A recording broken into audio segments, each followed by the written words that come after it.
This is Jason J. Lewis, the voice of Superman on Justice League Action, and you're listening to the Krypton Report. Up in the sky, look! It's a bird! It's a plane! It's the Krypton Report!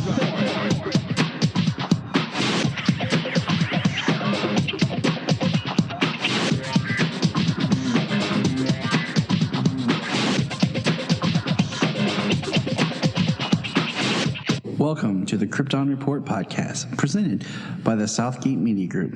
The All Things Kryptonian podcast, including Superman and Supergirl. We discuss games, movies, cartoons, TV shows, and comics. Krypton Report Pod can be found on Facebook, Twitter, Skype, YouTube, and Instagram. And if you want to drop us a line, send it to kryptonreportpod@gmail.com. We are on Patreon under Southgate Media Group. And our official merch page is tpublic.com. Search Krypton Report. Now on with the show. So welcome to Krypton Report. This is a special little introduction that I'm doing. This episode is going to be labeled episode 105. Now, the Krypton Report, little history here, we're calling from Last Daughter to the Krypton Report. When we first launched the podcast years ago, it was labeled under the Last Daughter of Krypton. It was going to be solely a show about Supergirl. But then I wanted to do more with it than just being a commentary show about Supergirl. So what we did was, shortly after we launched, we rebranded to the Krypton Report. And later on, we got a new logo as well, which is the current logo now. And through those transitions, we started out on our own feed. Then we became part of the Legends of DC podcast, where that was the feed with all the different episodes. And then we came back to being the Krypton Report. And in that time, some shuffling, like we lost track of episodes. There's some episodes that got lost. So I spent the past couple of days kind of researching our feed, researching what we had done, and with our YouTube exclusives as well. And just kind of counted up and saw where we are, because I'm like, man, we should be coming up on 100, and we should do something special. Well, this is episode 105, and starting now, we're going to rebrand, and we're going to keep track of our, not really rebranding, I guess, but we're going to keep track of our episodes. So enjoy Krypton Report, episode 105, and here we go. Welcome to the Krypton Report. I am your host, Tyler, the Superman of Blue. And with me, as always, to defend truth, justice, and can we say the American way? I mean, does that still hold true? I mean, what does that mean? Or is that too deep of a discussion for this podcast? The Superman Red, Mr. James Cole. Welcome, James. Thank you, Tyler. How's it going? It's going good. For those who don't know, James and I are experiencing third winter here in Ohio. Winter has come back to grace us with her slap in the face and sub-zero temperatures. Yeah, for about the third time. We are all very angry, but are getting by. I'm fighting a cold once again. It seems like I am never well, because as soon as I get over a cold, I experience it again, because the way the weather is here. So for all you people who are like, man, Ohio must be a great place to live. No, it's not. Not if you get sick easily. And the thing is, I don't get sick that easily. I get sicker easily now that I have young children who carry everything under the sky. Right. But I honestly usually do not get sick that easily. But it just seems like every time I shake this cold, it just comes back. Well, I'm going to knock on wood here, because I've been lucky this year that with all the ups and downs that I haven't gotten sick. I mean, we had a temperature swing from negative 46, almost negative 50, all the way up to 50 degrees. So we had a 90-degree temperature swing here within the last 2 months.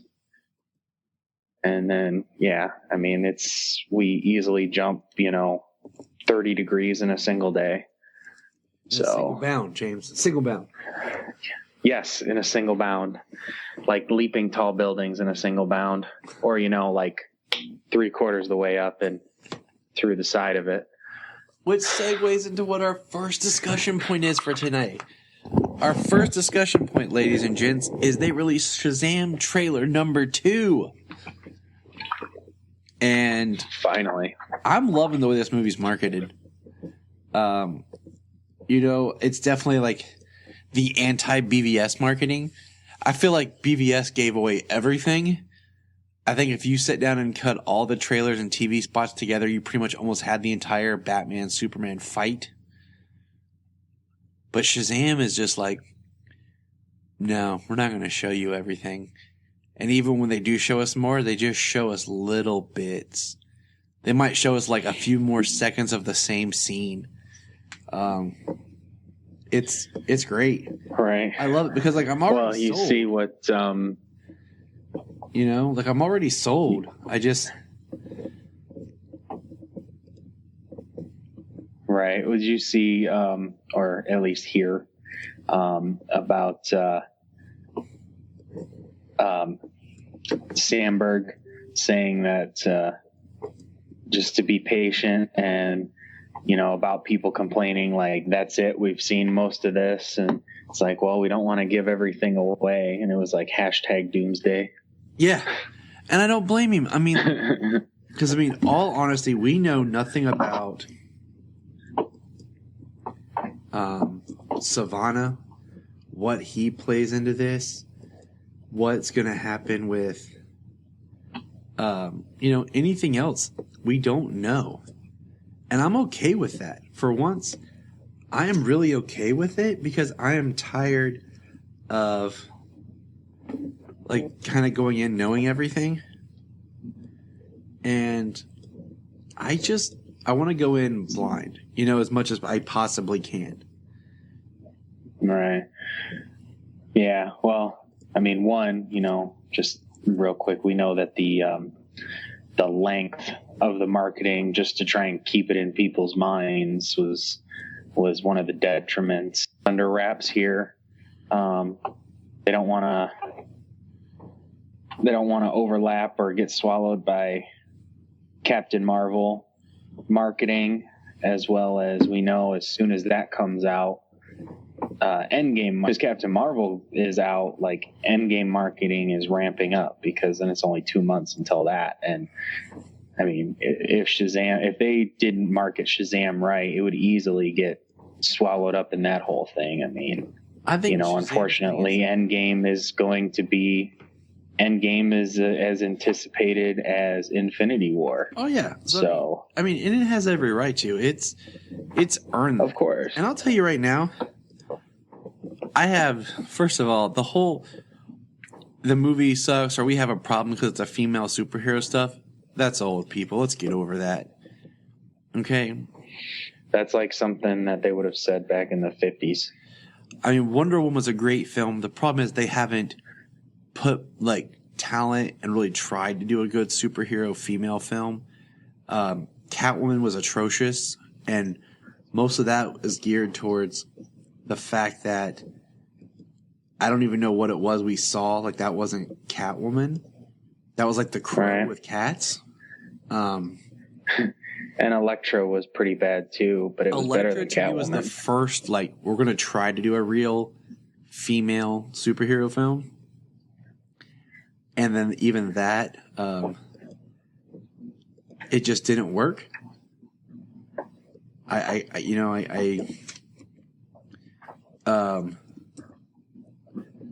So, those are the ones people reference.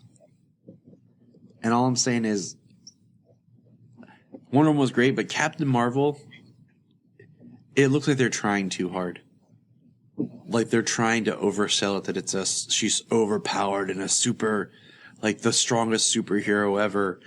And, like, watching the trailers, I'm not that excited for this movie. Because in the trailers, I don't get a sense of her character or what this is. I just get a lot of cool shots. And then I feel like I'm watching where somebody just decided to take all of their favorite superhero movies and put it in a blender. And what we have coming is this Captain Marvel. Right. You know, well, I don't know. Like everyone's like ramping up for it, but, you know. And I just want to say this before the weekend comes and everybody in the world goes and sees it. And I'm going to go see it, but I don't know. I'm not feeling it, and it has nothing to do with female superheroes or anything like that. I feel like they're trying too hard. I don't know. It's just, it kind of seems like the movie's getting overtaken by the media crap just because it's a woman. I mean, it's a superhero film. They're going to market it as a spectacle, to the general audience, because that's why they're going to see it in the first place. Is it's a Marvel film and it looks really cool. And then when they go see it, hopefully it has a compelling story and it's well acted and well crafted. I mean, that's the way it is. It's getting swallowed up by the media crap, but I mean, what isn't anymore? Yeah. Like there's the media is trying to just media and news outlets and all this other stuff. They're trying to twist and destroy everything. Everything has to have a negative connotation, and it's getting ridiculous. I don't even watch the news or pay attention to that stuff. I mean, you know, go down the headlines and stuff like that. I only skim through half of the things that are posted anymore. Yep.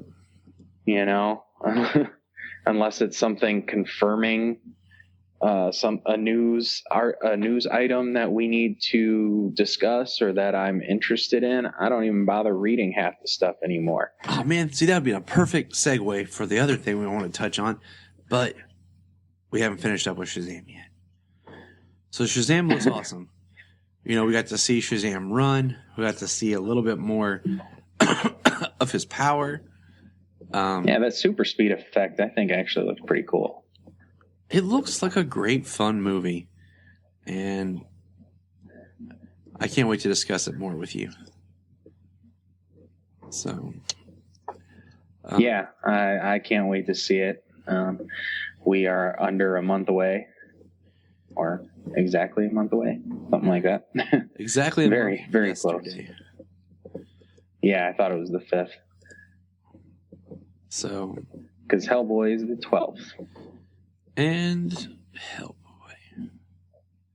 Yeah. Not to discuss it, but did you watch the new Red Band trailer that just came out? Yeah, I did. Okay.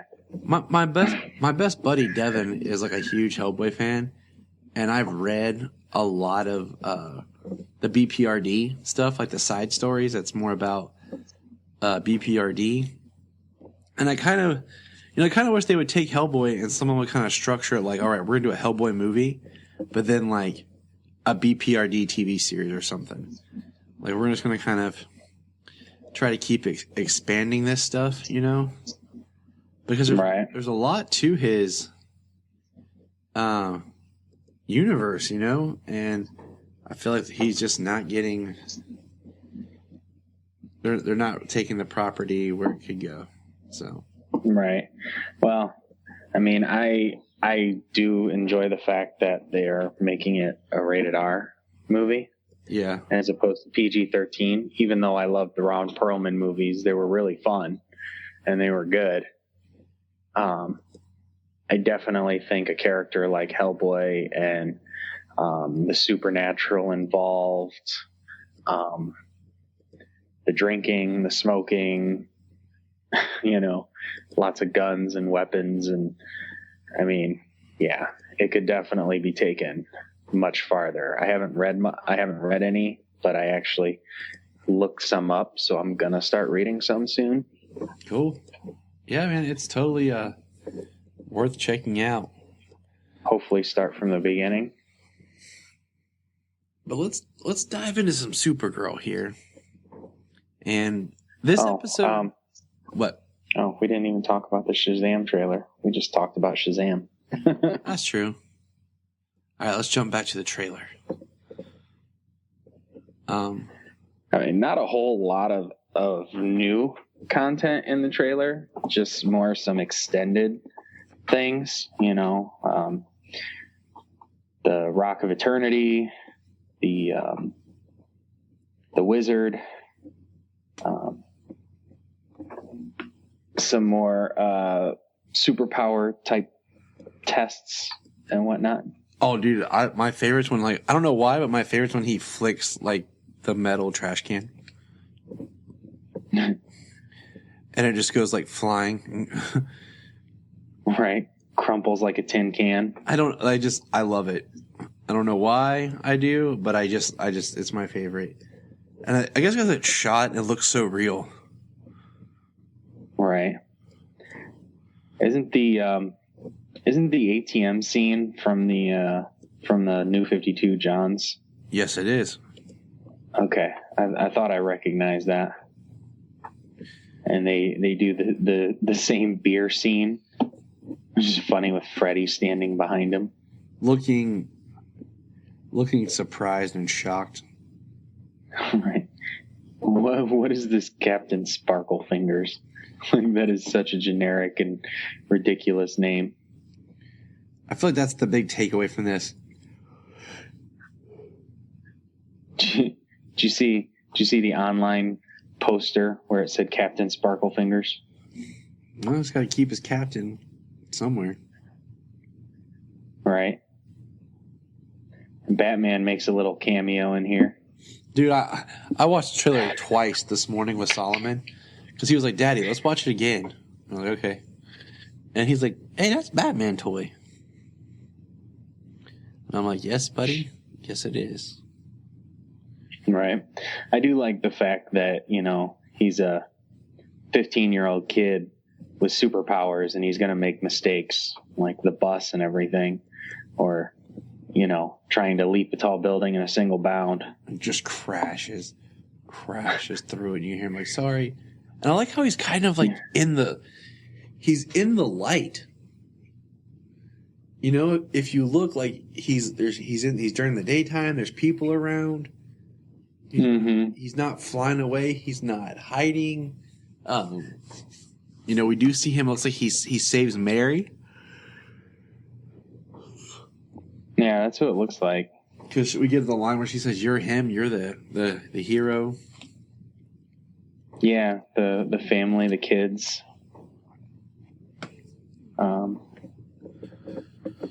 The kids come up to him. They find out who he is. So, I mean, I don't know. I just think it's going to be a really fun movie that everyone has underestimated.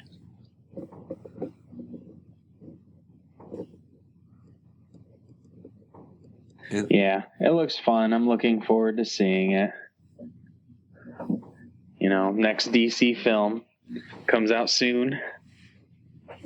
And I like that it's in the same universe, but it's not like Shazam's the key to the mother boxes. You know what I'm saying? Like, they exist in the same universe, but they're not beating our head with this is how it connects.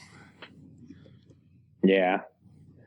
And, you know, I mean, I honestly don't think they have to. I said that before. I mean, the way they were, I was a proponent for the way they were building the world, but it does make sense how some people would be like, okay, well, now they come out with the Justice League movie. Well, we've never even seen Cyborg, Flash, or Aquaman. Like, why are we even supposed to care about or know who these characters are at this point in the Justice League? You know what I mean? So that's understandable from a general audience point of view. As a fan, I was on board with the way they were building the universe, where all these people existed, and, you know, they would maybe get introduced here or there, and then they would have their own films coming down the line. But, you know, and even if you look over at, even if you look back at Marvel's Phase 1, you know, none of those were like, they didn't beat you over the head that these movies were connected and that they were building to the Avengers. You know what I mean? And every movie didn't have that through line plot thread that said, you know, the Tesseract was going to be the big thing in the Avengers. You know what I mean? It didn't even show up until the last movie, before the Avengers, with Captain America, the first Avenger. So, you know, it's not like it's only gotten to the point it has now over there with Marvel after 20 movies.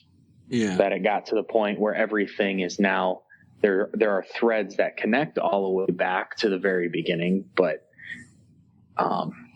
it's not like those were overarching and everybody had to grab onto those threads and follow them to the very end, you know? And I don't think that they have to be beholden to that in the DC universe. Just because it's been done doesn't mean they have to come out the gate swinging with all of that. Because you're not going to get the general audience interested in that, especially when they don't know what's going on. You know, the fans are going to know what's what and the threads that are going to be connected, and they're going to see where it's going or where it's come from, but that's not going to help the general audience any. And you are absolutely correct. I mean, I don't want to say they have to dumb down stuff, because I think we always exist in a world where we want things to be our stories and stuff that we can get into. But at the same time, we just don't want to see like the dumbed down version of our stories. And we don't want to see, you know, things repeated. We want to see something new. We want to see these more intricate stories and these characters played true. And it's a balancing act. Sometimes you can pull it off. Sometimes you have trouble. Yeah. Well, you know, there's going to be people who are never satisfied, whether it's good or bad, or if it's $1 billion film. There's going to be people tearing it down. Oh yeah, we've talked about that enough. There's always going to be somebody who's like, so, you know, like those Reddit trolls with DC subscriptions and all that kind of stuff. Yep. But I mean, so pulling back around, Shazam looks great. You know, I don't really want to break the trailer down frame by frame type thing, but I just want to touch on it. That it looks awesome. Watch it. It's so great that it gives you something to play with. It gives you something to enjoy, but it still leaves so many questions about what's the plot? Who is Savannah? You know? Or Savannah, not Savannah. Jeez. Savannah, Georgia. No. I know. Junia just got back from, and like she's been talking about it, so like it's been on my mind because I want to go where it's warm. Yeah, right. Not where it's cold, which is here and everywhere. And I just think that they're doing a great job marketing and keeping so much of the story hidden and tucked away. And it's going to be a great surprise to go in and just enjoy the movie. Yeah. Yeah. All the marketing has been around the character. You know, there hasn't been any story marketing. There hasn't been any, you know, villain marketing. It's all been around Shazam. Like, doesn't even, there isn't even hardly any type of marketing involving anybody else. It's Shazam and Freddy, you know, like there's only glimpses of the family, glimpses of Savannah, glimpse of the wizard, and that's it. So there is quite a lot left to be desired, and the movie's coming soon. So it'll be really good to see. And we'll see a lot of like advertisement. We'll see a lot of marketing. So we're going to crank up because we only have a month left. Yeah, right after next weekend. And I have no doubt about it. Or this weekend. Yep. Right after this weekend. since we are recording 2 days before Captain Marvel is officially out in theaters. So, all right. So let's get into news real quick and then into Supergirl. We won't spend a bunch of time on this, but got 3 things today about Suicide Squad. And we'll start with number 3. I guess Joel Kinnaman is not coming back as Rick Flag for the Suicide Squad number 2 / reboot. Margot Robbie's Harley Quinn is going to be in the film. And then number 1 is Will Smith will not return as Deadshot, but is being replaced by Idris Elba. I now like Deadshot. I mean, yeah. I like Will Smith, but he put a lot of Will Smith isms in that character, and I think Idris Elba is just a better actor and a better presence. That he's just gonna make me just be like, I believe this character. Yeah. Like I'm just. Yeah. Unfortunately, Will Smith has always been wholesome, so it was a little harder to accept him, I guess, as in the role of a mercenary or a hired killer. So he sold it. It worked, you know. But I do think that Idris Elba is an upgrade. Oh my gosh, it is.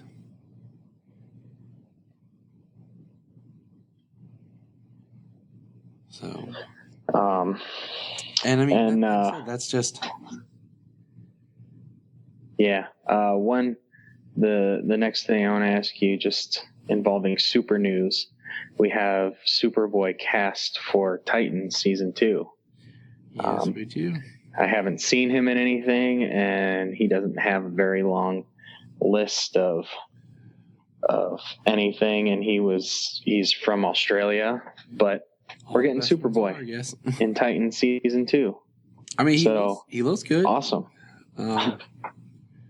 And one thing he did was he did a made-for-TV movie based on this series my mom watched called The Blake Mysteries, or Dr. Blake, something like Blake Mystery, Murder Mystery, or something like that. And they did an episode that was like a made-for-TV special movie. He was in that, and I was trying to see if she had it or if it was anywhere to stream so I could watch it. So I was curious about it. And I haven't found it. So that was a little frustrating because I was like, man, it's probably the only thing he was in that I could get a hold of. Because I'm always curious when they like when Henry Cavill was announced as Superman. Mm-hmm. First thing I did was I looked to see what he was in. Saw he was in this little thing coming out called Immortals. The Immortals. Went and saw it just because I was curious about his acting. So I got, when it comes to my characters, I got to check out when Christian Bale was announced as Batman. I was like, what's this guy been in? Found Equilibrium.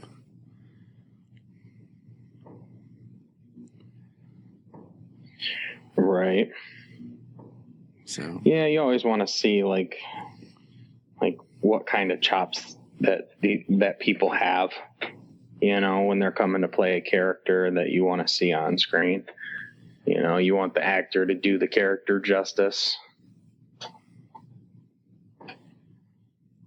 And I think that's it for news, is it? Yeah. Feels right. All the Suicide Squad stuff just broke within the past 2 hours. So. Yeah, that was real soon. Real shortly here. I guess the only other thing we could say is Arrow is going to end after season 8. And they're saying it's going to be a shorter season. Which probably means he's going to die during Crisis. So, okay. You got 8 seasons, bro. Good job. Yeah, 8 seasons. This last season's going to have 10 episodes. So, that sounds pretty good, So they've got I hopped on Facebook real quick, and there's just a tiny little clip of Shazam. It says Flight 2.0 incoming. Yeah, and he's falling. He's falling. He's fallen, talking about Superman. I believe I can fly. And I like that there's those kind of references. Right.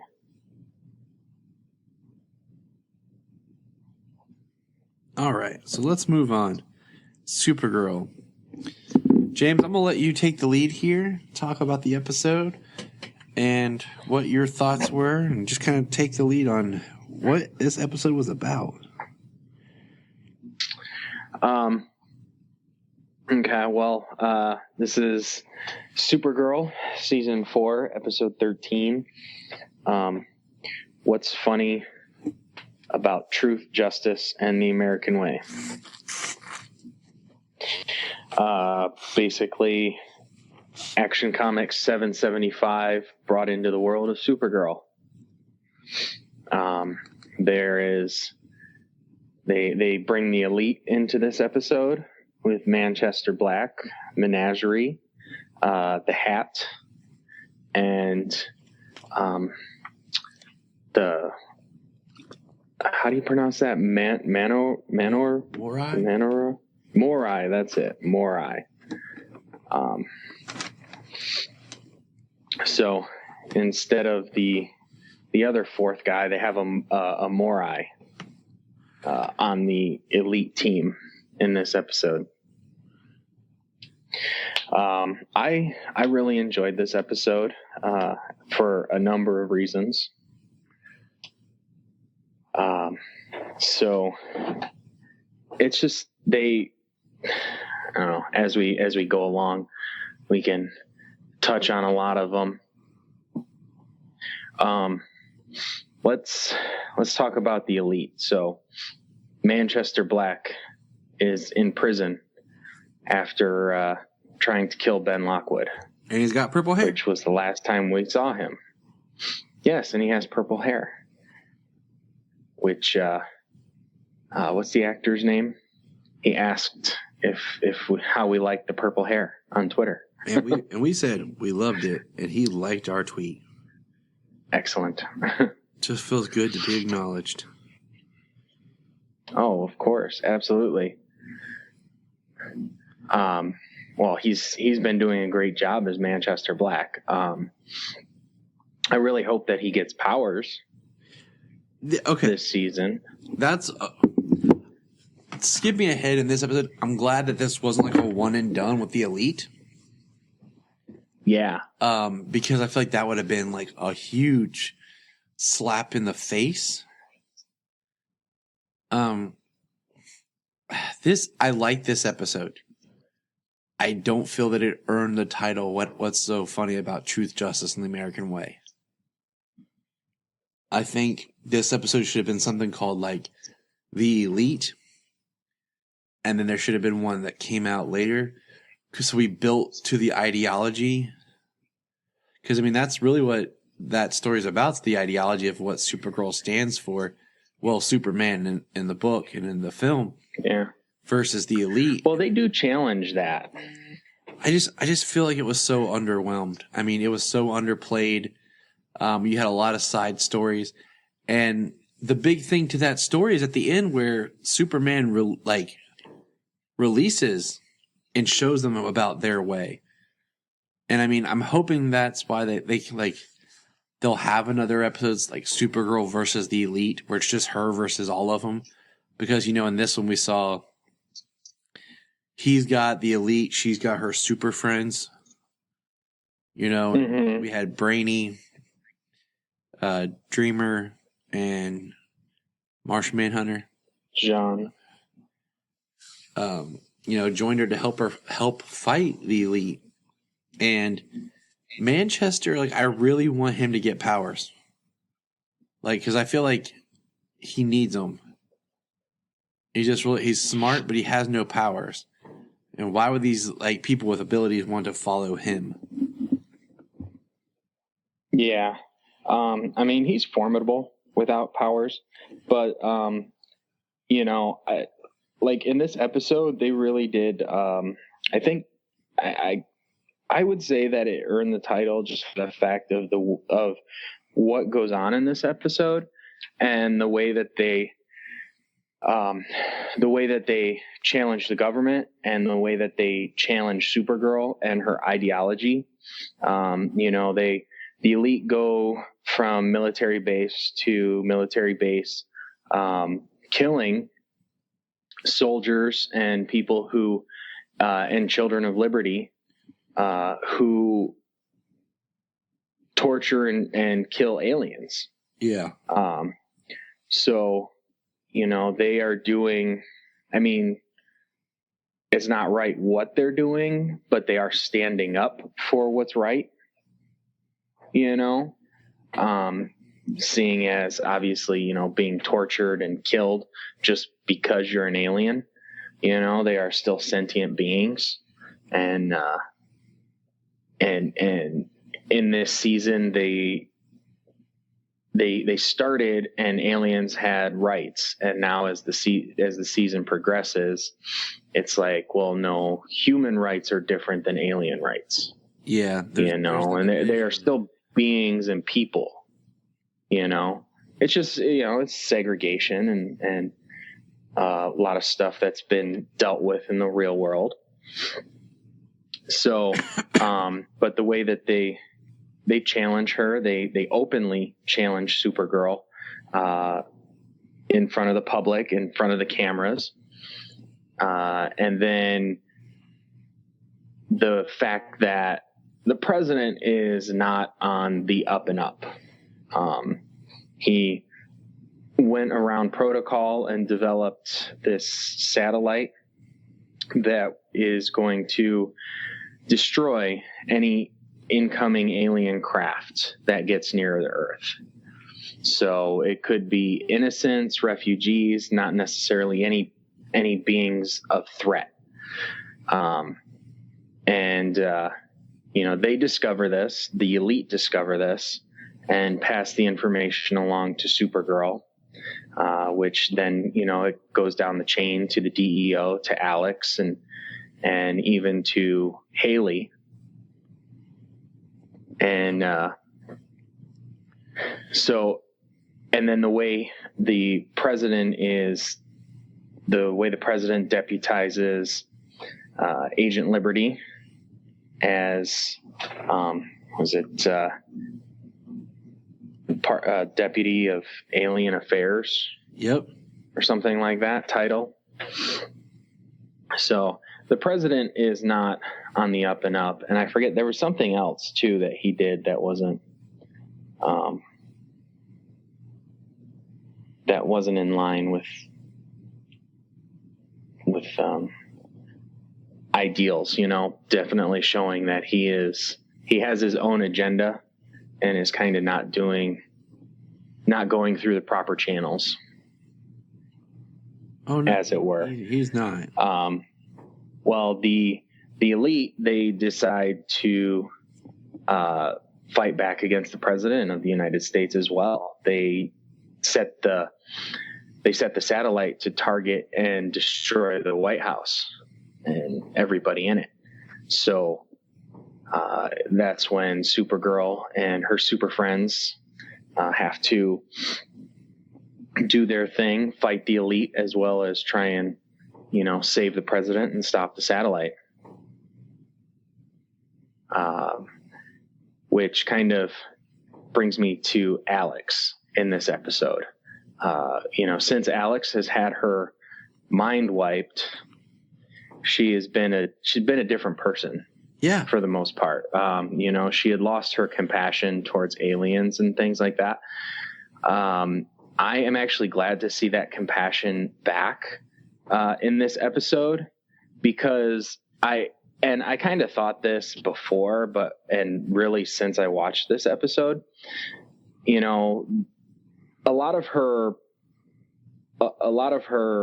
personality and things were formed around having a sister who was an alien, but also her parents. She had the same parents growing up, and they worked in different alien fields, xenobiology and different fields like that, dealing with aliens, and they were compassionate people. So I thought that Alex would always have that heart, not just because she's not connected to Supergirl.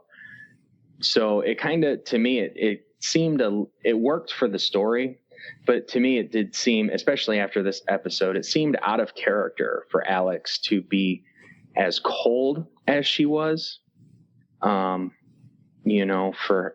she still had the same upbringing and she would still have the same heart and much of the same personality.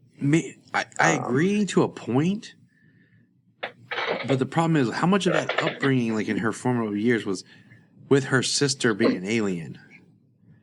But her family was still involved in aliens since the beginning, and she would have been brought up with that compassion for aliens. She wouldn't be cold towards aliens because only because her sister was an alien. I mean, I'm sure that would help, but I mean, her parents are these type of people, and they're in that field, and they were in that field before they even got Kara. But I'm just saying, gaps in her memory and stuff. Like, what if Alex was jealous of the aliens because her parents spent more time with aliens than with her, seeing herself as an only child? Or, what if that's what made her like hate aliens because her parents were so loving, and then she has all these like gaps in her memory and things like that. I mean, that seems plausible, but also that would have to kind of like generate an entire new life of new experiences. Right. And that's why I feel like this whole Alex not knowing thing is kind of underplayed, because in all reality, it's not like you just discovered it. You've known it for years, and it's helped shape your identity as a person. Like, it'd be interesting if she had something she was thinking of, like, and she was like, oh, I'm going to go back and think about, Alex, remember that time? Or she's like, Carr, remember that time? And, just more of her really struggling with stuff. I don't know.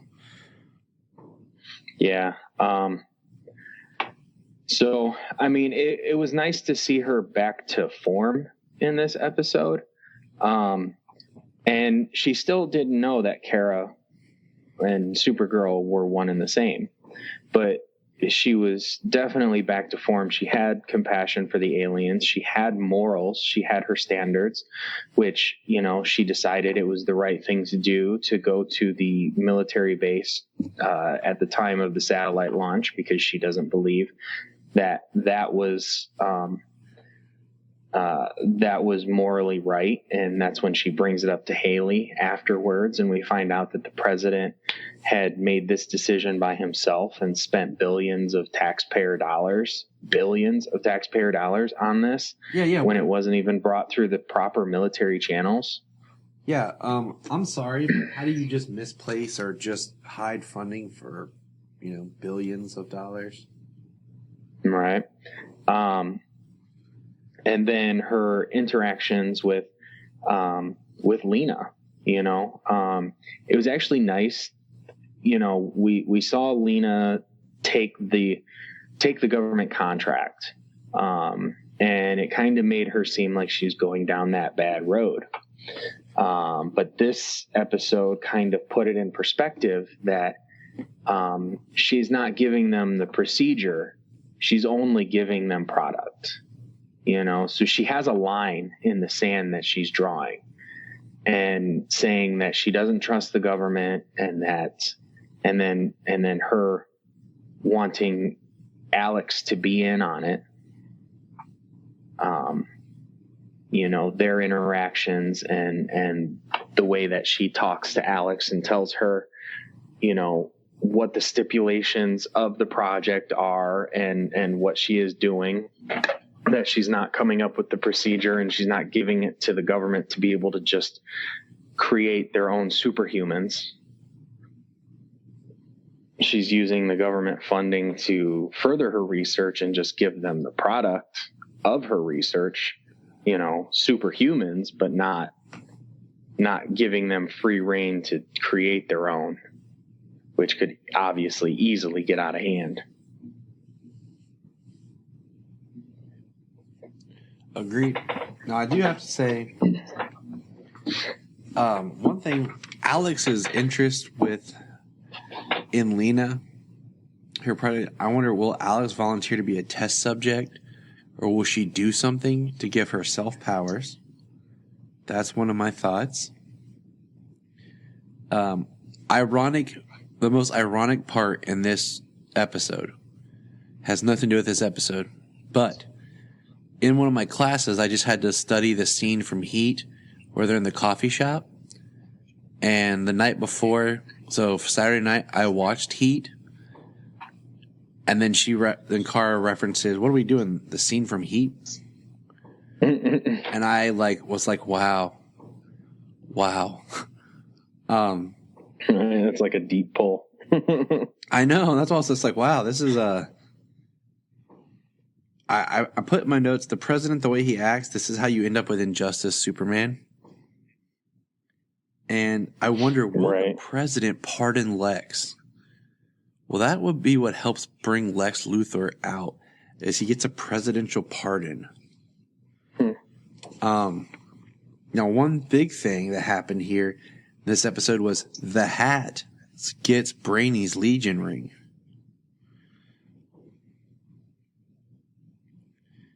And that's a big deal. That's a time-traveling ring. Yeah. But now I don't have any other familiarity with the Hat from other than the comic book and from that one issue and then Superman versus the Elite. I'm pretty sure that's about it. Yeah. So maybe it's open for interpretation. I mean, is that hat magical, or did they add the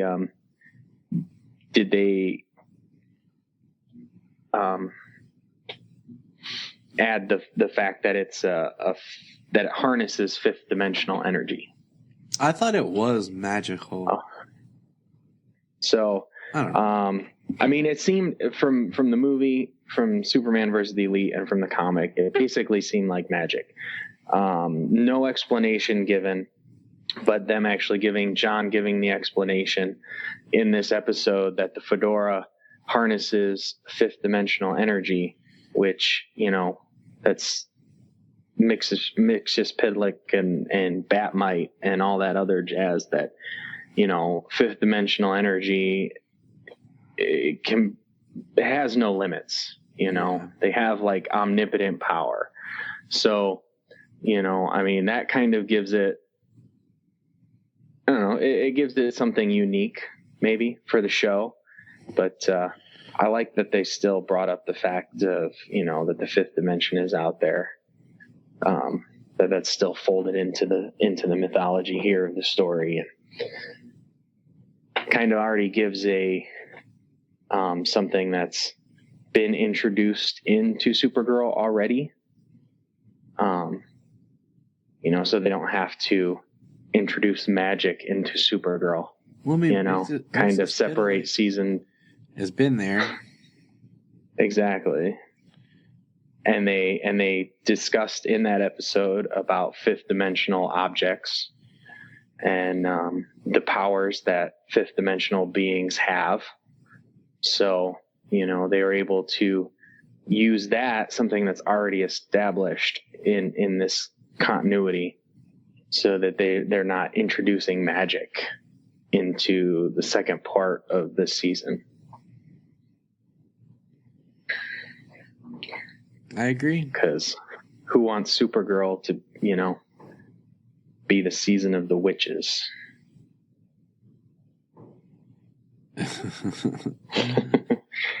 Yeah. You know what I'm talking about. I know what you're talking about. So, I'm going to say my favorite line from this was when Manchester makes the comment to Kara about, you came in a basket. That's pretty kind of Moses-y, isn't it? Yeah. Yes.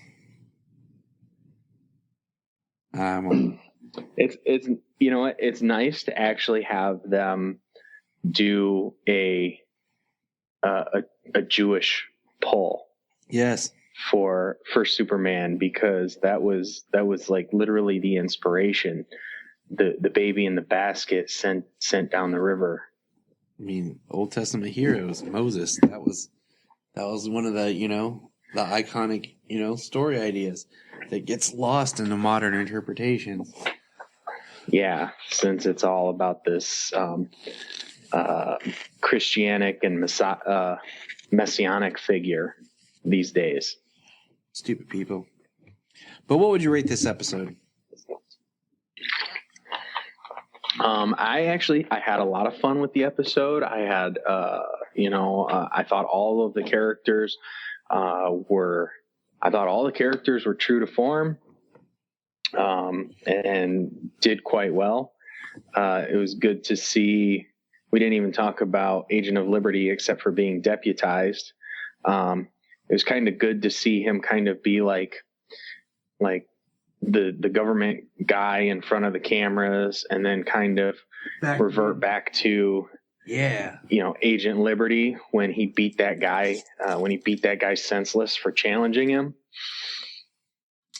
saying that he wasn't a man of action and he was all talk, and that he was boiling it down. Yeah, like he got soft. Yeah.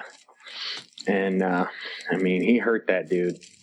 And, might I mention what? No, did you get the sense that his wife and kid were mad at him or something? Because it just seemed awkward. He was talking to him on the phone, like as if, he couldn't see him. He's like, "Oh, okay, buddy." Right. The way that I took it, because he was leaving a message. The way that I took it was he was really questioning himself.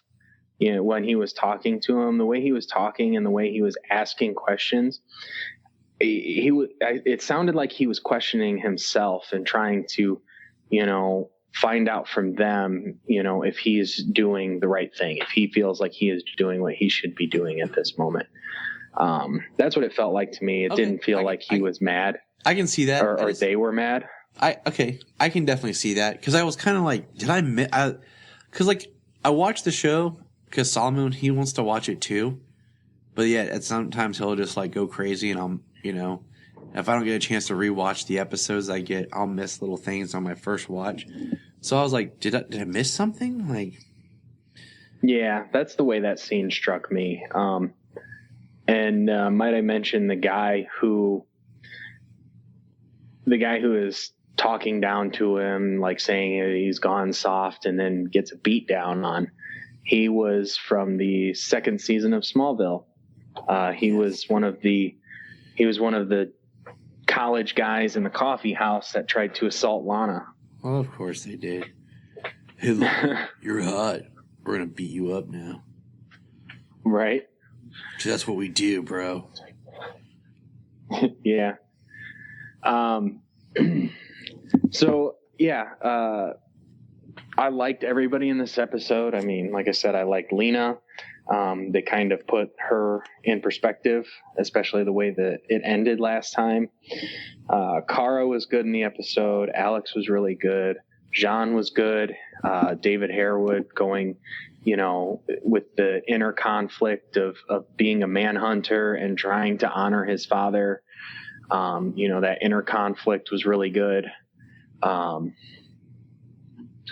The Manchester and the Elite, I liked all of them. They did a really good job.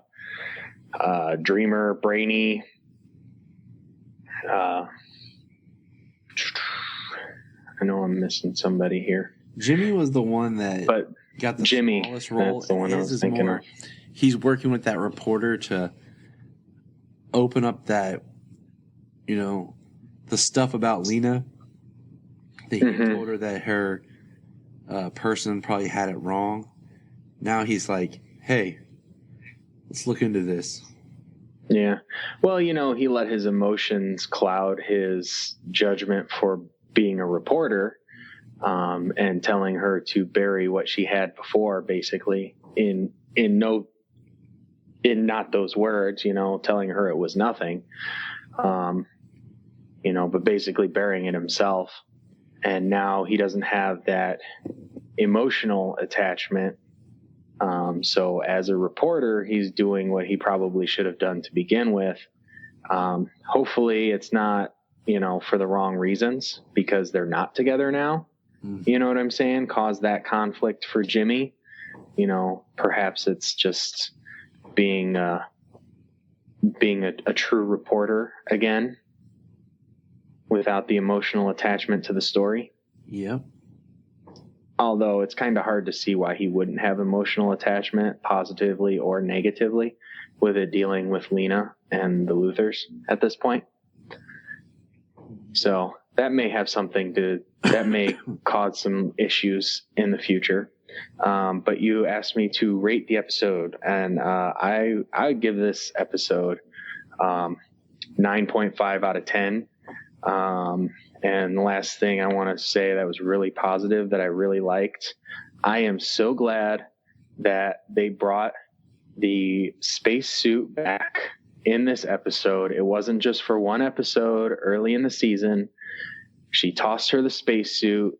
It formed around her like an Iron Man suit, and she flew into space with it to go after the satellite. And that was pretty awesome. It was cool because, like, she just gets hit by it, like, oh.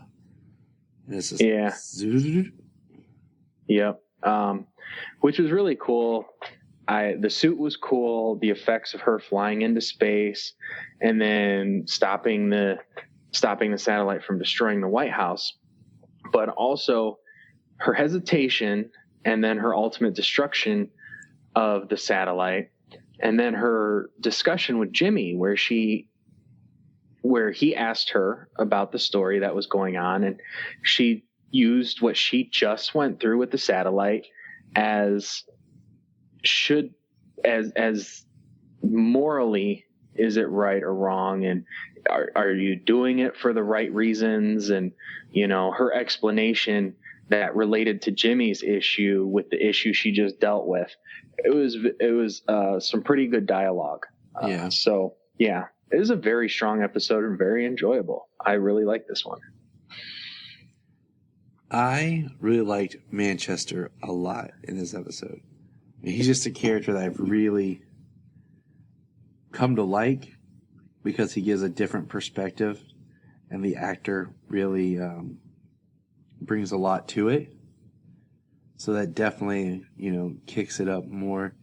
For me, I'd give it an 8.5. I think there was just some stuff they could have peeled off there, and I would have liked to have seen a little bit more just depth with the battle of ideologies.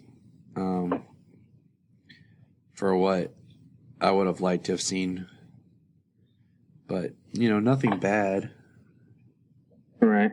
Well, like we said, this was only a first part, so the story's not even done. So hopefully, we'll get to see more of that played out in a future episode next week or further. And that's why I'm glad, like I said, it wasn't a one and done. They're going to keep it going because I think there's more. Absolutely. There's more. Because, like, the one thing I kept getting lost in was, they're talking about the elite and they're showing them broadcast, but who are they really broadcasting to?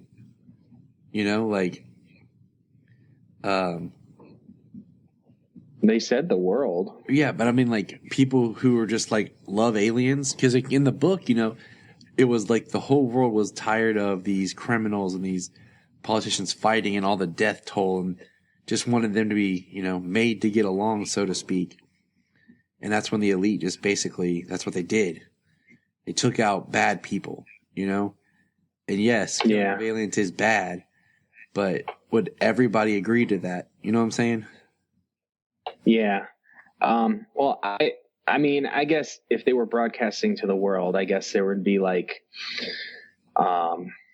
we're standing up for the percentage of people who who believe in alien rights and who are against, the Children of Liberty and everything like that. And then also to the other percentage of people, to the other half of people who are, with the Children of Liberty, who fight for the Children of Liberty, or who even believe in the Children of Liberty, and their sentiment and their actions, that they're trying to give hope to one group while trying to put fear in the other group by, we're not Supergirl and we're going to kill you if you continue this route. And then the other group is like, oh, well, they're fighting for us and they're fighting for them, and, they're getting things done. I agree.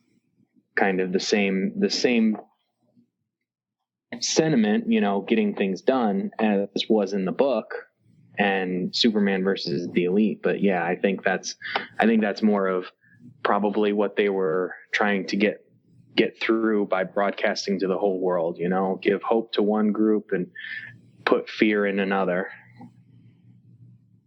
Yep. So let's get out of here. It's late. It's cold. I'm cold. Today they released 4 covers of the John Romita Jr. and Frank Miller Superman Year 1. And I'm guessing that it's only going to be 4 issues, unless these are 4 covers for the first issue, because it doesn't say, like, cover for issue 1 or 2. But the only thing that kind of leads me to believe it might be something different is one of the covers, like, let's say, has a different suit. But have you seen these yet? Yeah, I have. Yeah, they're all a little different. All the suits kind of look a little different. One of them kind of looks like black and red. Another one almost looks like the shield is rounded. Yeah. And then you got a black and red shield on a blue suit. And a third one. And the fourth one, it looks like Frank Miller. Looks like, what you would see out of The Dark Knight Returns Superman. Yeah, it does look like that. Also, it's weird because the one, like you said, the black and red suit looks kind of like Superboy from the New 52. But I don't know. I'm not sure how I feel, because, John Romita Jr., his art, I like it in the context of his own stuff, but not really when he does other people's stuff, character-wise.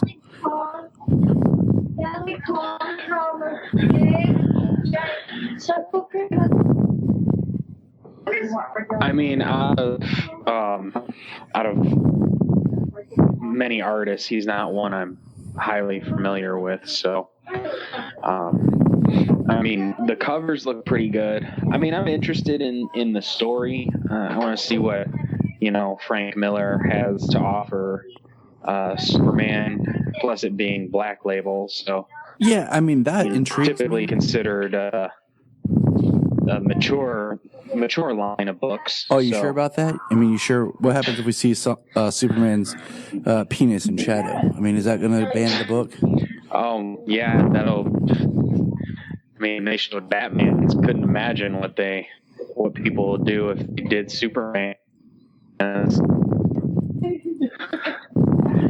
Because God forbid, anybody be naked.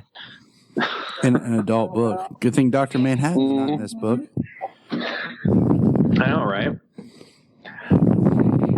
I mean, you label the book for mature audiences only. I mean, how immature are the people reading it? Right, exactly. But I mean, I'm like, John Romita Jr. did that run with Jeff Johns, and it was what was it? Man of Tomorrow on the New 52. It's where he got his solar flare. John Romita Jr. Okay. did. And then, I know a lot of his artwork from where he did Kick-Ass. Oh, okay. I'm familiar with that artwork, and I don't think I read that one out of the new 52. I mean, it was good. It was, I kind of expect a little bit more from Jeff Johns, but yeah, the solar flare, and then Superman got his second new costume, so it was like he still had the new 52-esque costume, but had ditched more of the armor and went with the cloth, because that's where he got his solar flare powers. But and he revealed himself to Jimmy as Clark, and that was shortly before the whole Lois outing him out thing. Right, I remember that. But like I said about the artwork, it's not bad. It's just not what I really like from certain established characters. Like when I think of Superman and stuff like that, I'm not picturing a Romita Jr. styled character. There's a certain, I don't know, quality and something you want from your Superman character, and that's just not what I feel. I don't know. I'm just I'm thinking here. Well, we'll even see kind of where how old he is in this Superman year one. Mm-hmm. How far back they go. Because I mean, he looks in the art on covers, anyways. The majority of the covers, he looks pretty young. Yeah, he does. So. And like I said, I don't know if it's all like separate covers or if that's all 4 issues. I don't know. Yeah, I'm not sure. We'll see. But we got a release date on it too in June. I don't remember the exact day it drops, but it's in June. And it's in the teens. I think it was 19, but that sounds hard right to say because it's June right. Of 2019, or if it's June 19th of 2019. I don't know. Let me pull up my calendar. It's not like I'm not sitting by a electronic device here. April, May, June. I'm going to go with June 19th because that is a Wednesday. All right. Sounds good. I do want to, it'll probably be issue 1, and then next month we'll get issue 2, and then 6 months will go by and we'll get issue 3. And then a year will go by and issue 4 will come and we'll all forget it even existed. Oh, God, I hope not.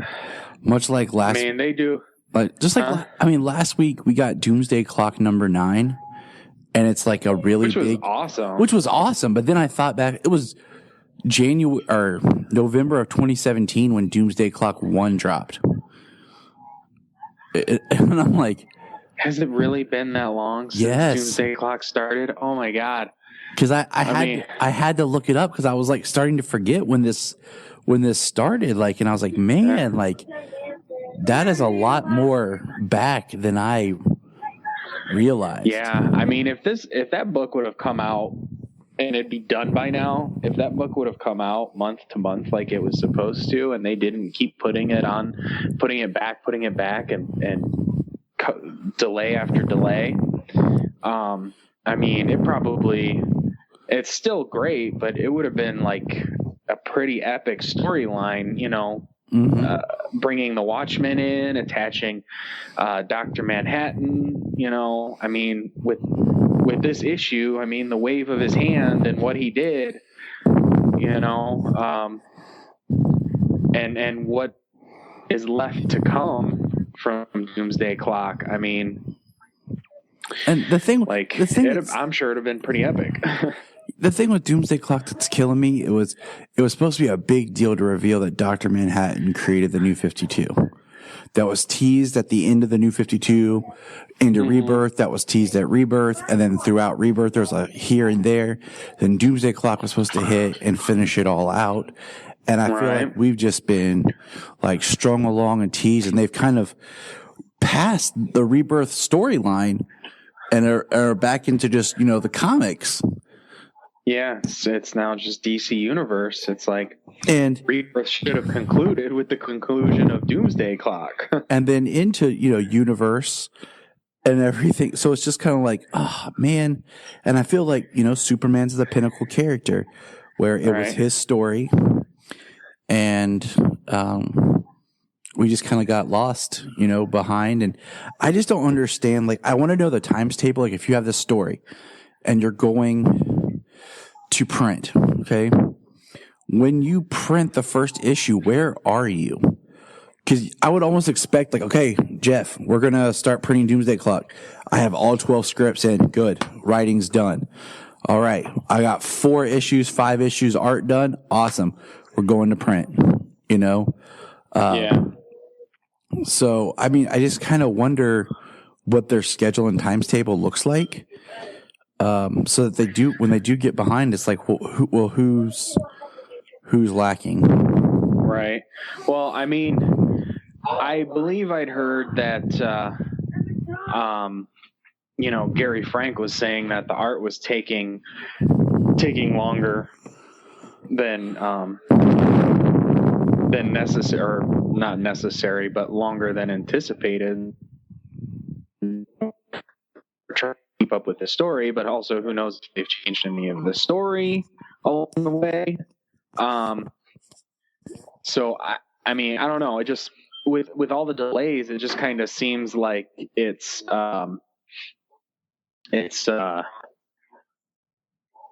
lost some of its impact. Yeah. With it taking so long, like it should have.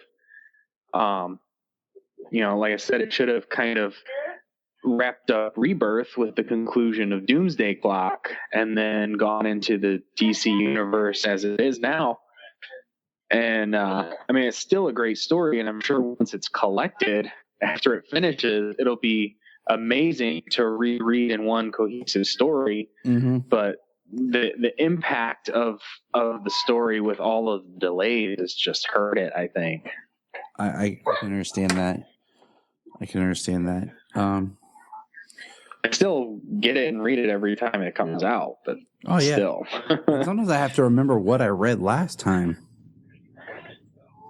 Yeah, like when it's done, like I'm gonna have to go back and read it through, just issue by issue, so that way, or when the trade comes out, have to read it like that, because it's gonna be so far in between. It's like, okay, which was the last one? I mean, as soon as you start reading it, you kind of remember where you left off from issue to issue, but it's kind of tough when you have 3 months in between issues. Exactly. But segueing into this week's Supergirl episode, Stand and Deliver. Are you going to stand and deliver, James? Pro alien side, yes. So, my wife and I, the other night, we were watching, I got the new Wizard World movie. I guess you can't really call it Harry Potter movie. But so we got Fantastic Beasts, The Crimes of Grindelwald. And we were watching it. And are you familiar with those movies at all? I saw the first one. Are you familiar with the Harry Potter movies? Yeah. Okay. I've seen and have all of them. So this isn't really spoilers or anything, because the film is its own thing. But my wife and I were talking about what kind of character should Grindelwald be, because it's like we're kind of this new film's introducing him, and I have on the tip of my tongue the kind of the villain he should be, and I say all that because when we were watching Supergirl, it dawned on me, Grindelwald needs to be a Ben Lockwood. Because, the Harry Potter gave us Voldemort, who was the villain of pure evil, about killing and pure blood, and, the Hitler villain. Okay. And then if you watch what Grindelwald says in this one, I'm like, he needs to be like Ben Lockwood, where he's a villain who's in some point of view, he is correct and he is right, but it's how he's doing things and where he's taking it that's wrong. Right. And that's just that's why I really love Sam Witwer as Ben Lockwood, and what he's doing as this character, to where, and you can really see why people are joining him in his cause.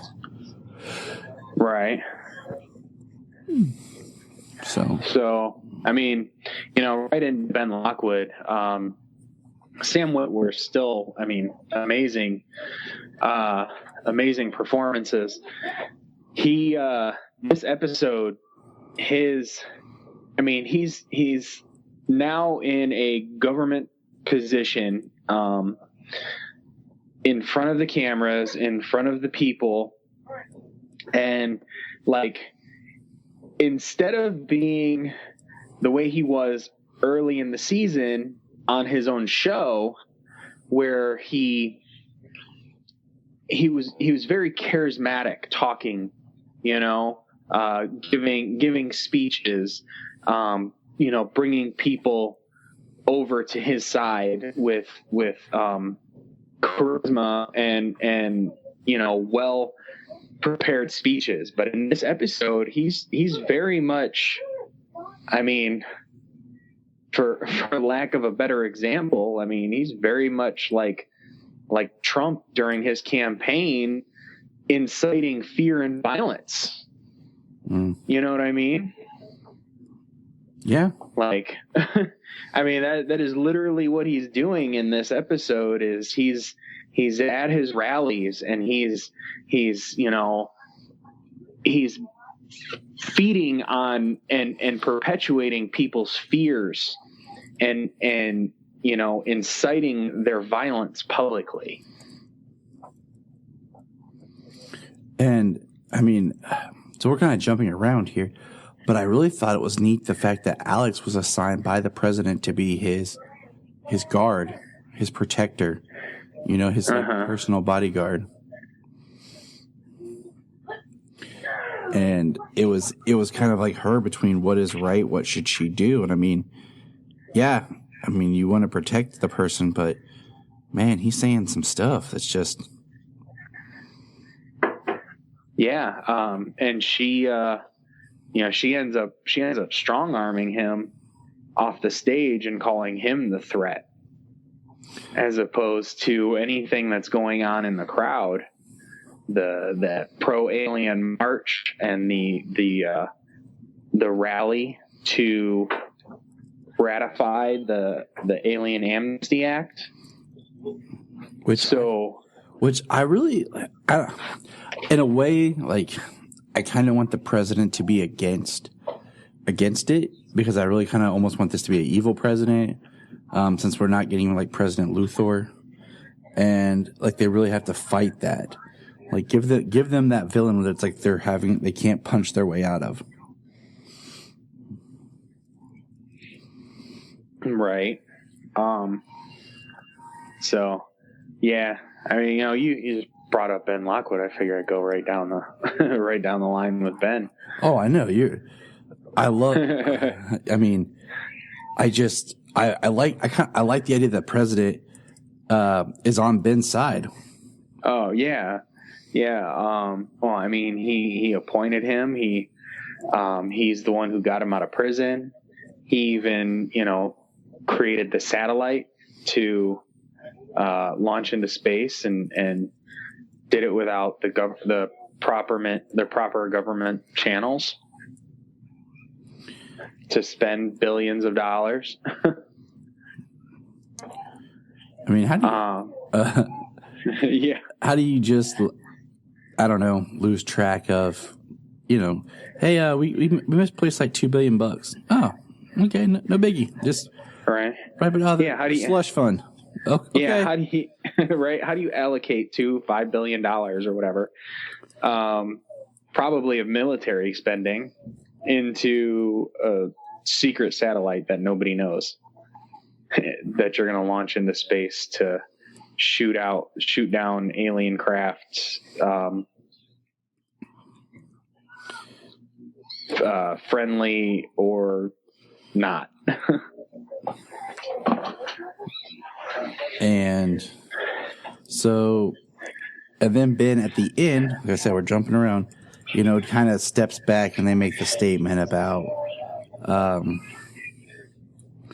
him and the president are taking a moment to reassess what's going on and what they should do.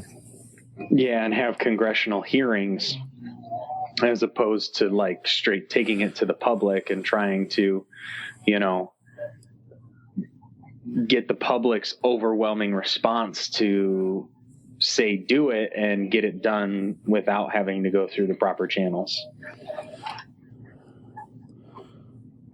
is almost the, what it seemed like. But yeah, it made him take a step back because of the response of the press, of Jimmy's photos. Yeah, of the rally and the march. And Jimmy's definitely, you can tell, like, he's wanting to get back in the action. I think, he feels too distant at being this editor. He wants to be in the thick of it. Mm-hmm. And what is that doing to him, being disconnected and not being part of any of it? Being on the sidelines as the editor. And we'll come back. We'll come back to Jimmy here in a minute. Mm-hmm.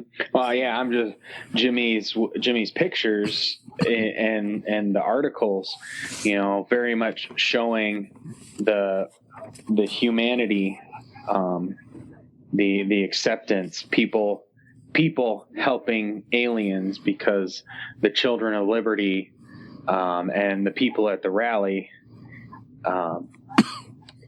became so violent and were attacking and injuring the aliens.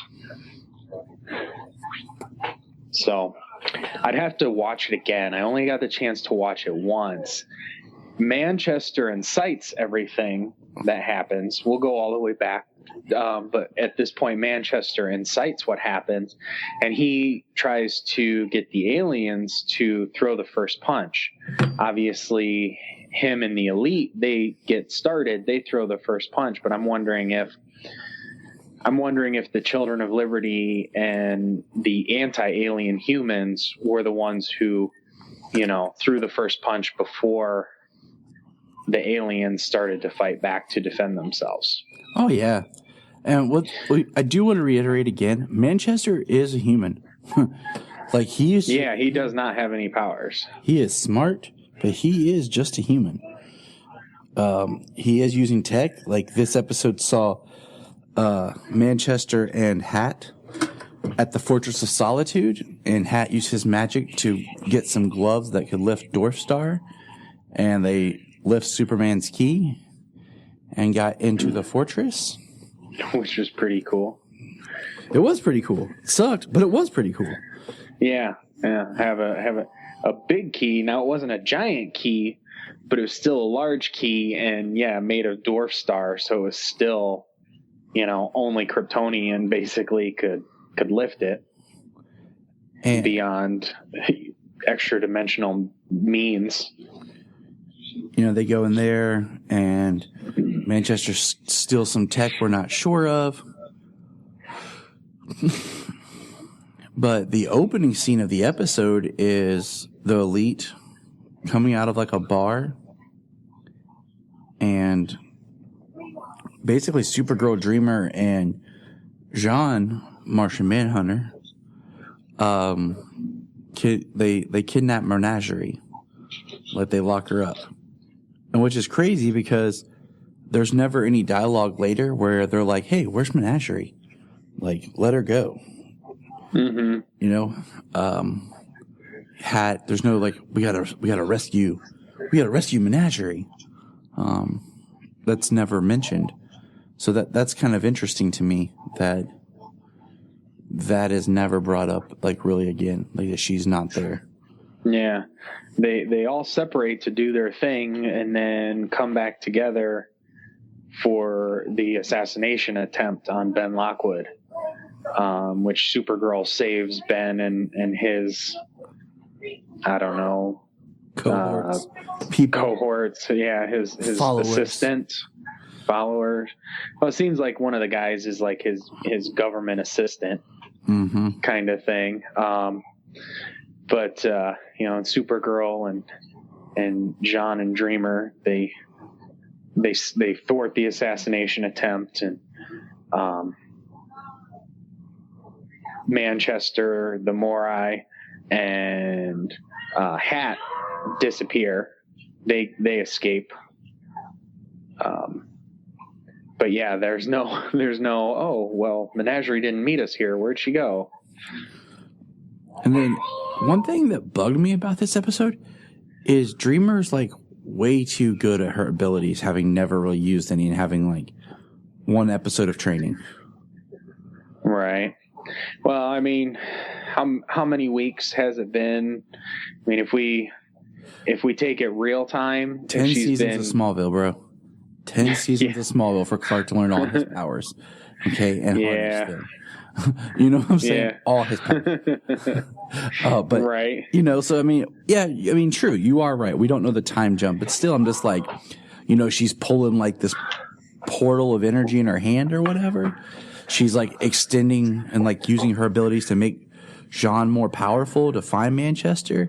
I was like, okay, like I feel like this is really quick, like some shorthand here, where they were. Well, I felt the like not helping Jean. I felt that, you know, she kind of used her abilities differently. Like he was trying to psychically connect with them.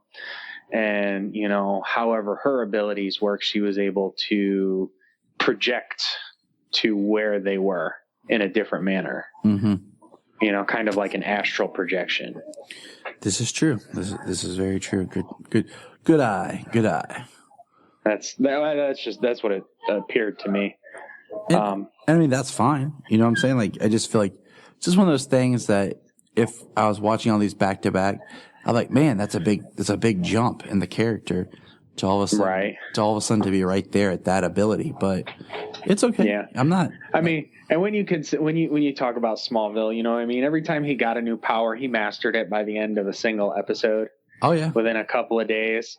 But I mean, the beauty of Smallville was how he developed and how much stronger he became throughout the seasons. He was much slower, much weaker. I mean, the first time he got shot, he was bruised, all that kind of stuff. Yeah, and then he just takes it. He's like, and then by the 10th season, when they come after him, was it the 8th season that he was shot by everybody in the farmhouse? Or was that in the 10th season where he was shot by the military in the farmhouse? I want to say it was the 10th season, but I remember multiple kind of things. Yeah, I specifically remember the episode, and I just can't remember which one it is, where there's a whole platoon of guys firing on him and just standing there like raindrops hitting him. Yes, good old Smallville. Yes, sir. I started getting back into watching that again. It's been a while since I watched it. So yeah, I always kind of I'm somewhere in the show because like Junia really likes Lois. So if I'm watching it with her, we usually gravitate towards 8, 9, and 10, and we're in where she's a series regular. Yeah, and no Lana because Junia cannot stand Lana. But Solomon, you know, he'll look at my DVD set and be like, he'll just like, oh, Daddy, I want to watch Smallville 1 because he thought the cover was interesting. So we started watching the pilot again last night. And I'll tell you, I hadn't watched the pilot. It's been, I think, 3 years since I watched the pilot. Oh, wow. Just because, like, I bought the couple seasons I was missing and I decided to watch it all straight through. And I did. The pilot is fantastic. It's so good, but there's little things in it that just crack me up. Like musical cues, not even like modern musical cues, but like just the orchestration. And then hearing, it's kind of like if you watch Supernatural and you go back and you watch episode 1 and then jump to like season 7 or 8 when Dean talks like this now.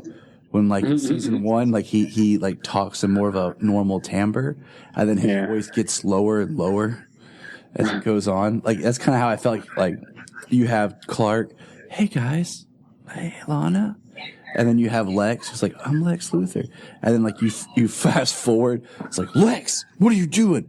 Shut up, Clark. Like, right. So it was just kind of funny to hear. Like just the difference. Heck, the pilot of Smallville. It's kind of like the trilogy rule from How I Met Your Mother. If you're not watching it at least once every 3 years, like yeah.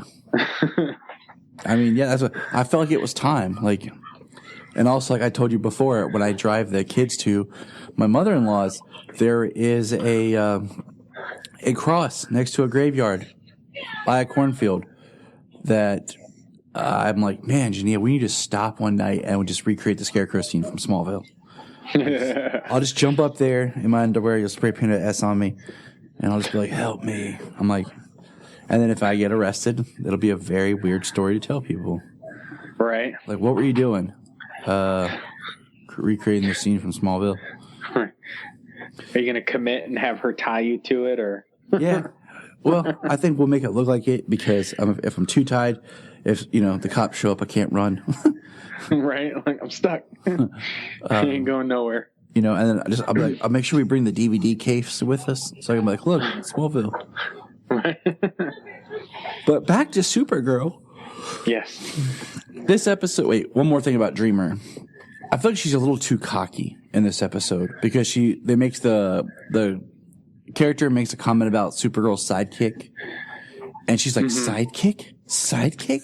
I'm like, hold on. Like, you didn't even want to be a superhero. You barely learn your stuff. You need to calm down your whole, like, not wanting to be a sidekick thing. Just embrace what you're doing. Calm down before Supergirl punches you in the face. Yeah. Well, with Dreamer, I like the part where they go to the fortress and they're fighting the Morai, the Hat, and Manchester. She comes in and what'd she say? Stop or die. Yeah. Or something like that. Just take it down to about a 7. Stop or I'll really hurt you? Like, or else? Yeah, stop or else. Yeah. I forget the exact line. It was close to that, but yeah. So everyone's had like I think if any character has the biggest arc in this episode is John. And I say John because I feel like by the end of the episode, he's kind of re-embracing his idea of being a manhunter. Mm-hmm. Because he talks about things that Manchester brings out in him, and he has this anger towards him and just the hate that Manchester feels. And it's really interesting because we get a great scene of John kind of squaring off with Manchester, and they're talking, and we learn that it's a projection that Manchester has. It's not really him, but the words are no less true.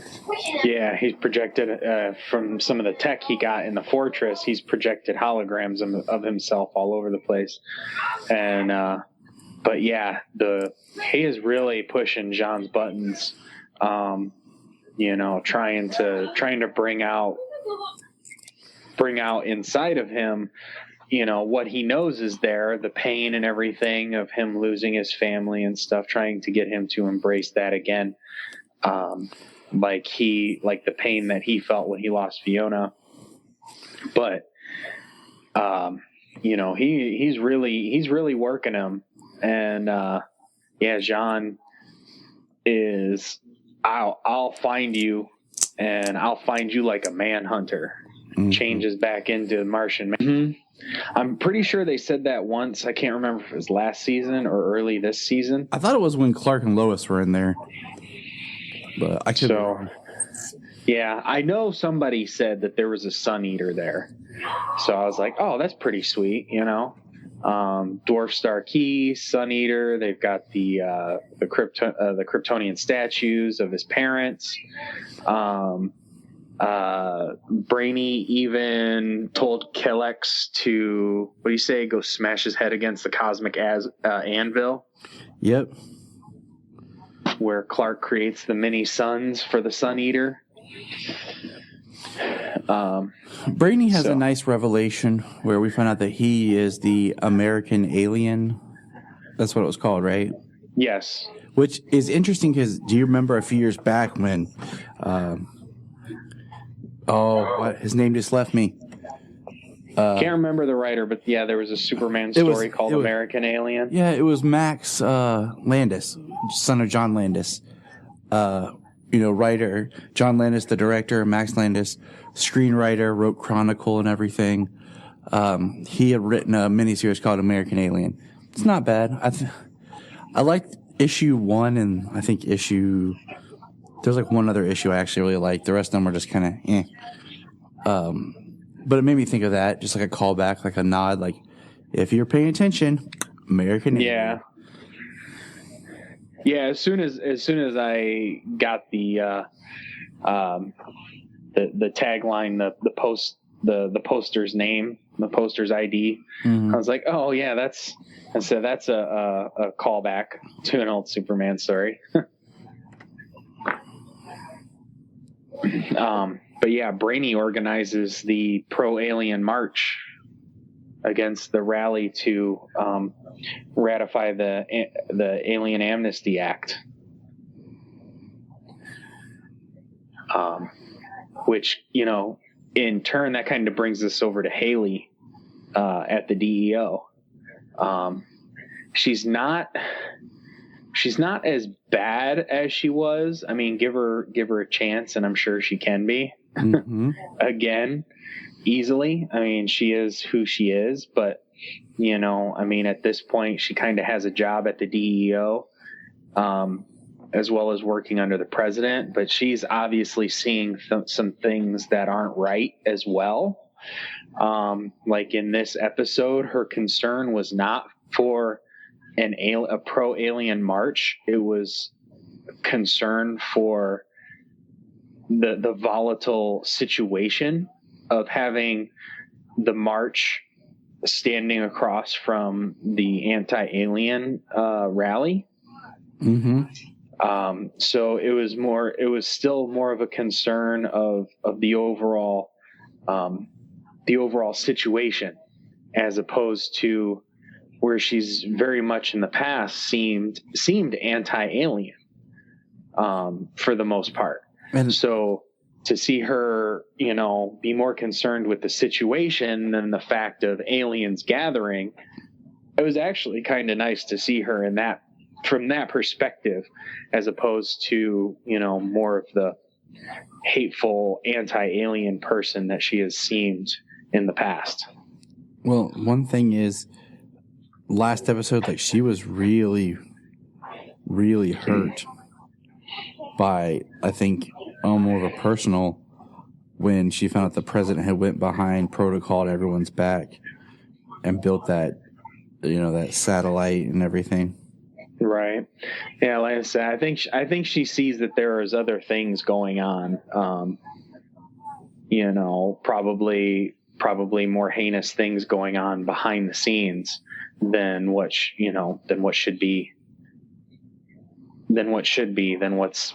physically out there in front of people's faces, and what's being made public. Yeah. And then, I mean, Supergirl, I feel like she did good in this episode, but she really took a back seat. And I get it.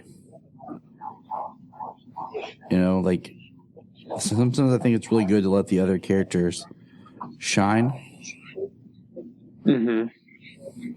And I feel like this episode, she was in the background. So yeah, she wasn't really.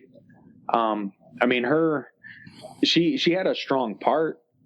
I mean, she saved Lockwood from the assassination attempt, which obviously she would. They're not just her, Superman. That's their thing. They're not just going to let somebody die even if the world's going to be better off. They're not just going to let somebody die if they have the power to stop it. Right. But she saves them, and she is there to protect the march, to oversee. But then she decides, after she sees the assistant to Ben, being vocal, next to being violent, almost yelling at the alien march, things like that, and saying that they're different from Supergirl. that she is not the same as these aliens. These people who are in the marsh are just, they're from war-torn worlds. They're refugees. They don't have a home to go back to, all that kind of stuff. And they're just trying to make a life and make a living and just provide and live and coexist peacefully. And she decides to join the march as an alien. She covers up her shield. She wears a cloak to cover up her uniform, and she joins the march as an alien, not as Supergirl. And you know what? My thing is, I think it was a bad choice because everyone knows Supergirl is an alien. But as soon as it's just her with that cloak, it's one step to looking too much like Kara. And you're like, you could, easily start to be like, oh, that looks like Kara without her glasses, because like that emblem and everything is not taking your focus. Right. The emblem, the larger than life persona. Yeah. Yeah. And it's that is true too, because she doesn't have in past comics and things like that. At one point she was Linda Danvers. She doesn't have a name like that. She still goes by Kara. It's Kara Danvers, Kara Zor-El. Yeah. And she said that as she lands with the cloak and she joins the march, she's Kara Zor-El, refugee of Krypton. She's not Supergirl. She's Kara Zor-El. Well, yeah, Kara Zor-El is still pretty dang close to Kara Danvers. Yeah, Kara. Like, you know what I'm saying? Yeah. It would just strike you like, oh my God. Like, that is one thing the entire series that I've kind of been like, I don't know.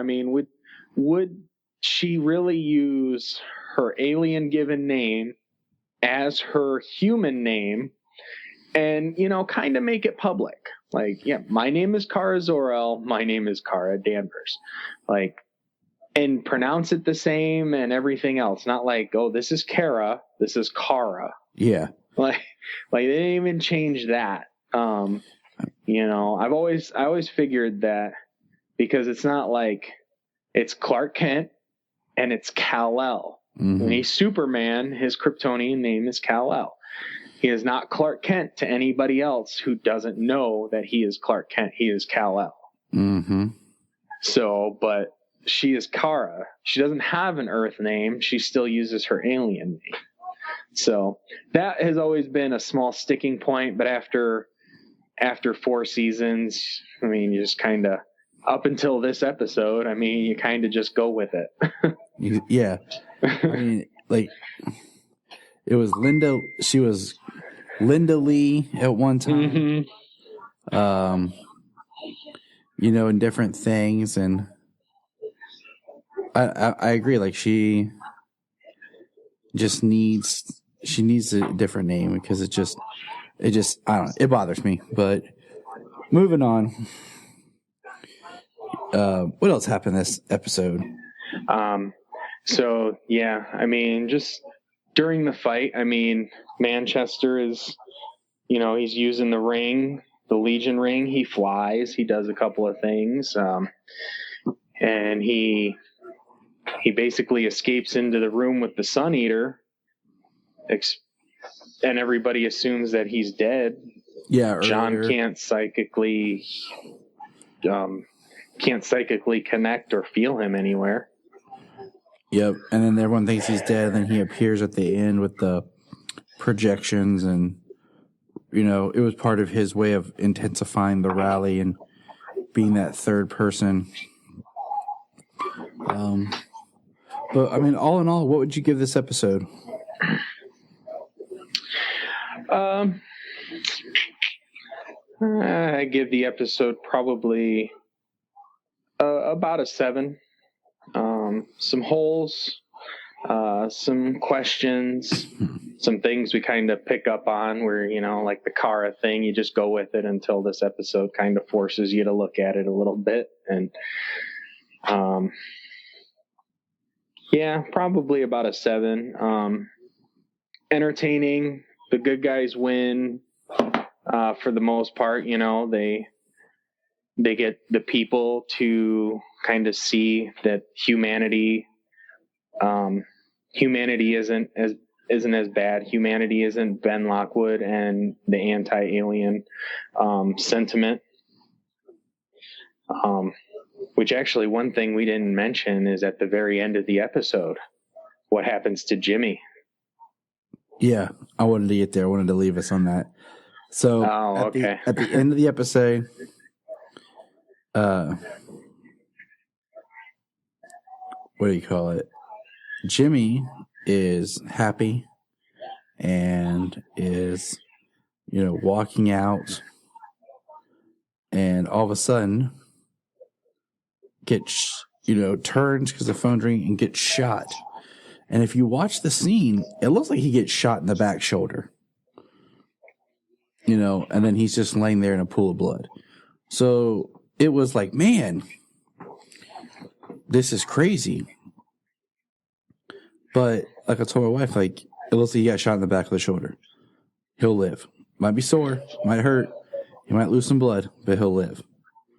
I have to look at it again because it kind of looked like he got shot in the middle of the back. That's where almost the spine. That's where it should have been, Yeah. But my problem is,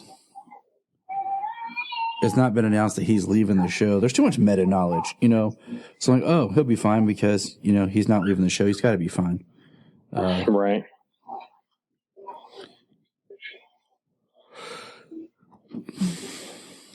And, but I mean, it'd be awesome if they pulled something we didn't suspect, like Jimmy's paralyzed.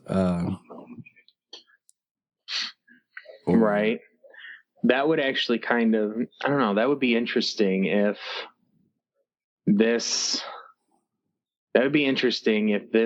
kind of, just to pull something out you wouldn't see coming if Lena did something with her superhuman research. Yeah, that's kind of what I was going to repair Jimmy or something, give him powers or whatnot. That's kind of what I was. Is that where your mind was going to? Yeah, since we haven't got like the Manchester thing, I'm kind of like, somebody we know has to be tested on. Right. And a life-threatening bullet in the back might force the hand there. Like, he's going to die if we don't do this. He could die if we do this. What's going to happen?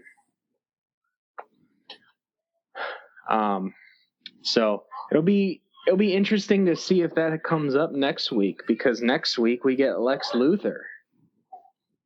Yeah, we do. And John Cryer's Lex Luthor. And that's where we're going to put a pin in it right there. And stay tuned, because we're going to be talking a lot more about John Cryer and Lex in next week's episode of Supergirl. Look up in the sky. Look up in the sky. Look up in the sky. You can find us on Instagram, Twitter, Facebook at Krypton Report. You can also email us at kryptonreportpod@gmail.com. If you get a chance to go over to iTunes, please leave us a review to help us get better. If you're an Amazon shopper, just remember you can go to southgatemediagroup.com. There's a portal, log into Amazon, and you'll shop into your account just regular, but it also helps keep all the podcasts on and helps keep Southgate running. Remember, look up in the sky.